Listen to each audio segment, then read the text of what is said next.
টিয়কৰ বানেধোৱা জাজিমুখ অঞ্চলৰ কেইবাগৰাকীও উদীয়মান সাংস্কৃতিক কৰ্মীৰ প্ৰচেষ্টাত জন্ম লাভ কৰা পদ্মনাভ শিল্পী সমাজ জাজিমুখৰ তৃতীয় বাৰ্ষিক প্ৰতিষ্ঠা দিৱসৰ লগত সংগতি ৰাখি ভকত গাঁৱৰ নামঘৰত সদৌ অসম ভিত্তিত এখনি ভাওনা সংলাপ প্ৰতিযোগিতা আয়োজন কৰা হৈছে। ৩টা শাখাত অনুষ্ঠিত এই প্ৰতিযোগিতাখনিত অসমৰ বিভিন্ন প্ৰান্তৰৰ প্ৰায় অৰ্ধশতাধিক ছাত্ৰ-ছাত্ৰীয়ে অংশগ্ৰহণ কৰি ভাওনা সংস্কৃতিৰ জনপ্ৰিয় চৰিত্ৰ শকুনি, হিৰণ্যাক্ষ, গান্ধাৰী, দুৰ্যোধন, কৃষ্ণ আদি চৰিত্ৰৰ সংলাপ নিক্ষেপ কৰি এক আকৰ্ষণীয় পৰিৱেশ সূচনা কৰিছে। উল্লেখ্য যে পদ্মনাথ শিল্পী সমাজে বিগত বছৰসমূহত জাজিমুখকে ধৰি বিভিন্ন অঞ্চলত গুৰু সংস্কৃতি তথা লোক সংস্কৃতি প্ৰচাৰ আৰু প্ৰসাৰৰ লগতে নৱপ্ৰজন্মৰ মাজত জনপ্ৰিয় কৰি তোলাৰ মানসেৰে বিভিন্ন কাৰ্যসূচী গ্ৰহণ কৰি আহিছে।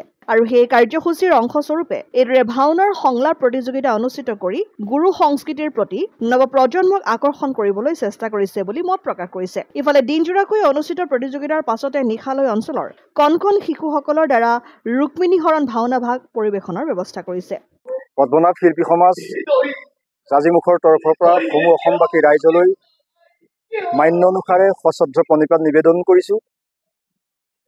2022 চনতে জন্ম লাভ কৰা পদ্মনাভ শিল্পী সমাজৰ তৃতীয় বাৰ্ষিক প্ৰতিষ্ঠা দিৱসৰ লগত সংগতি ৰাখি আমি আয়োজন কৰিছিলোঁ সদৌ অসম ভিত্তিত ভাওনা সংলাপ প্ৰতিযোগিতা। যথেষ্ট প্ৰতিযোগী আহিছে।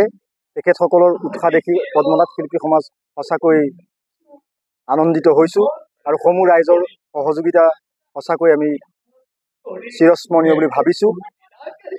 ইতিমধ্যে আমাৰ ক শাখা শেষ হৈছে আৰু খন্তেক সময়ৰ পাছতে খ শাখা আৰম্ভ হ'ব। গতিকে ৰাতিলৈ ৰুক্মিণী হৰণ নাটভাগি পৰিৱেশন কৰিম। গতিকে সকলো ৰাইজৰ সহায় সহযোগিতা কামনা কৰিছোঁ।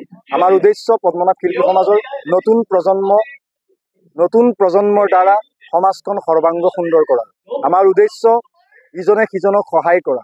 আমাৰ উদ্দেশ্য সমাজখন সৰ্বাংগ সুন্দৰ হ'লেই জাতিটো জীয়াই থাকিব আৰু জাতিটো জীয়াই থকাৰ স্বাৰ্থত অসমীয়া ভাষা কিদৰে ব্যৱহাৰ কৰিব পাৰি সেয়া ভাওনাৰ সংলাপৰ যোগেদি কণ কণ শিশুসকলক শিকাইছোঁ আৰু আমিও নিজেও শিকিছোঁ।